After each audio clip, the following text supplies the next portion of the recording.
Alwyn Jones a dwi'n gyfarwyddwr gwasanaethau cymdeithasol yn Wrecsam ac yn Is-Lywydd ADSS Cymru.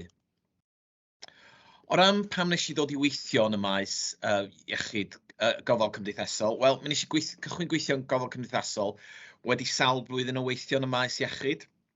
O ran ysbrydoliaeth I ddod I weithio yn y maes yma, yn wir syml, dwi'n credu mewn darparu gwasanaeth a chefnogaeth gorau oll I bobl. Ac o ran beth yw'r peth gorau am weithio yn y sector? Wel, bobl.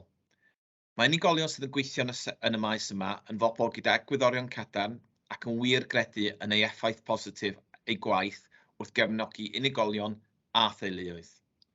Be dwi am wneud wan ydy rhoi trosolwg I chi o'n gweithgareddau dros y misoedd diwethaf fel ADSS. O ran termau'n gwaith strategol, fe gofiwch ein bod wedi lansio ein blaenoriaethau strategol i'r flwyddyn 2021-22 yn ein gwyl haf. Rydym yn bresennol yn adolygu y blaenoriaethau yma wrth gynabod ein llwyddiannau ac am lansio rhai newydd yn ein cynadledd blynyddol yn mis Medi. Mae'n grwpiau polisi dros blant ac oedolion yn adolygu ac yn adnewyddu ein papur sefyllfa I sicrhau alyniad strategol hefyd. Bydd y rhain hefyd yn cael ei lansio yn Medi. Rydym wedi bod yn rhan o waith allweddol dros Gymru oll yn misoedd diwethaf, yn cynnwys rôl gofal cymdeithasol yn 6 gôl I wella llif cleifion yr ysbytai, a'r agenda ddim am elw yn cyd-destun gwasanaethau plant. Mae y ddau faes yma yn derbyn sylw mawr yn ein rhanbarthau. Mae'n allweddol bod polisïau rhyngwladol ac adnoddau a'r adnoddau yn galluogi newid yn lleol. Mae sicrhau felly bod llais gwasanaethau cymdeithasol yn gryf ac yn cael ei ddatgan yn ddeallus ac yn cael grandawiad yn y meysydd hyn yn holl bwysig. Yn ogystal ag hyn, rydym wedi cael sawl sesiwn cydweithio gyda cymdogion cyllidol dros Gymru I ystyried polisïau a'i heffaith.